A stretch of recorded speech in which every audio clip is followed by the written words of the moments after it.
حضور علیہ السلام کی محبت سے معاشرے کے دکھ جو ہیں وہ سمیٹے جا سکتے ہیں۔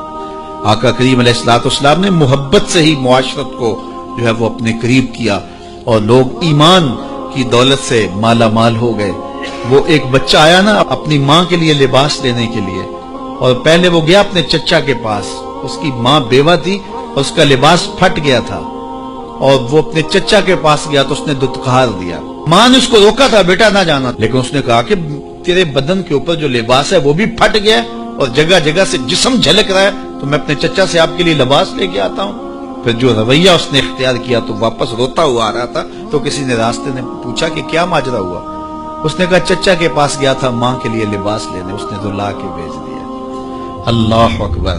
تو اس نے کہا کہ جا سین حرم میں محمد نام کا ایک شخص بیٹھا ہوا ہے، اگر تو اپنا دکھڑا اس کے سامنے پیش کرے تو وہ امید ہے تمہیں رد نہیں کریں گے، لیکن سن لے ان کا دین کوئی اور ہے۔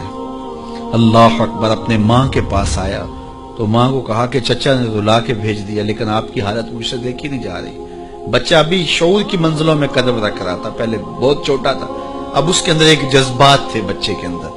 تو ماں نے کہا کہ بیٹا نہیں، ان کے پاس نہیں جانا، سنا ہے کہ جو ان سے ملے دین دھرم چھین لیتے ہیں اس کا۔ اللہ اکبر۔ تو حضور علیہ السلام کے پاس جانے سے ماں روکنے لگی، لیکن بچے نے کہا کہ امی میں پکا رہوں گا، بتوں کا وفادار رہوں گا، تم اس ٹینشن کو، اس پریشانی کو چھوڑ دو۔ اور حضور کی خدمت میں حاضر ہوا۔ حضور صحن حرم میں چادر اڑے بیٹھے ہوئے تھے، اور جا کے کہنے لگا میں پہلے بات آپ سے کر لیتا ہوں، آپ کا دین میں نے قبول نہیں کرنا۔ حضور مسکرا کے بولے بیٹا بتاؤ کس لیے آئے ہو؟ کہا میری ماں بے لباس ہے، میں آپ سے لباس لینے آیا ہوں۔ حضور نے چادر رحمت اتار کے اس کے کندھوں پہ ڈال دیا۔ اللہ اکبر۔ وہ واپس آ گیا اور ماں پر حضور کی چادر اڑائی۔ اللہ اکبر۔ اور ماں نے کہا کہ بیٹے اس نے اپنا دین تو نہیں تجھے دیا؟ کہا نہ، میں نے پہلے کہہ دیا تھا تیرے دین نہیں مانوں گا۔ ماں کہنے لگی پتر اس کا دین ماننا چاہیے، یہ جس نے رحمت کی چادر ہمارے سر پہ تان دی۔ اللہ اکبر۔ تیری تک کے ادامہ میں مرید ہو گئے۔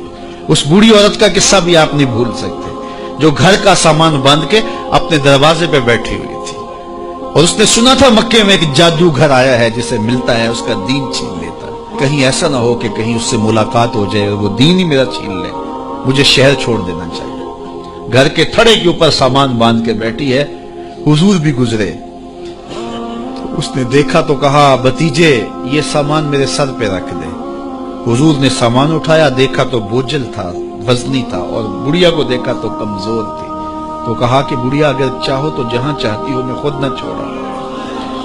اس نے کہا اس سے بڑی مہربانی کیا ہوگی؟ حضور نے سامان اٹھایا ہوا ہے اور بڑھیا سے باتیں بھی کرتے جا رہے ہیں۔ تو بڑھیا کو کہا کیوں جا رہی ہے؟ اس نے کہا کہ سنا ہے یہاں ایک جادوگر ہے جو لوگوں کا دھرم لوٹ لیتا ہے، لوگوں کا دین لوٹ لیتا ہے۔ میں نے ساری زندگی بتوں سے وفا کی، میرے آبا و اجداد نے بتوں سے وفا کی ہے، میں چاہتی ہوں دین اجداد ہاتھ سے چھوٹ نہ جائے، آخر اس شہر میں رہتی ہوں کہیں مل نہ جائے۔ خیر حضور نے کچھ نہیں کہا، اس کا سامان نہیں پھینک دیا کہ ٹھیک ہے تم پھر جاؤ۔ سامان اس کا اٹھایا اور جہاں تک اس نے جانا تھا سامان پہنچایا، سامان سپرد کر کے واپس پلٹنے لگے۔ تو اس نے کہا بچے اپنا نام تو بتا دے، لوگ کہیں گے کہ مکہ چھوڑ آئی ہو تو بتاؤں گی ایک جادوگر کے دکھ سے چھوڑ آئی ہوں، تو وہ کتنا برا بھلا کہیں گے شہر مکہ کو کہ جس مکہ سے لوگ نقل مکانی کرنے پہ مجبور ہو گئے، تو میں انہیں یہ بھی بتاؤں گی کہ جس مکے میں جادوگر رہتا ہے اتنا اچھا نوجوان بھی رہتا ہے، تو تیرا نام لیا کروں گی، تیرے قصیدے پڑھا کروں گی۔ تو حضور علیہ السلام مسکرا پڑے، کہا بڑھیا جس جادوگر سے بھاگ کے آئی ہے وہ تیرے سامنے کر رہا ہے۔ اس نے کہا سچ سے آپ ہی محمد ہیں؟ حضور نے فرمایا نام میرا یہی ہے۔ تو اس نے کہا پھر آپ کا جادو میرے پہ چل گیا ہے۔ اللہ اکبر۔ تیری تک کے ادامہ میں مرید ہو گئی۔ لوگوں کی خدمت کریں، بوڑھوں کے کام آئیں، دکھیوں کے کام آئیں، مصیبت زدہ کے کام آئیں۔ حضور یتیم ہو کے یتیم پرور تھے، لاچاروں کی مدد کرتے، لوگوں کے گھروں میں پانی بھر کے دے دیتے، اور دکھیوں کے کام آ جاتے اور مصیبت زدوں کے کام آ جاتے۔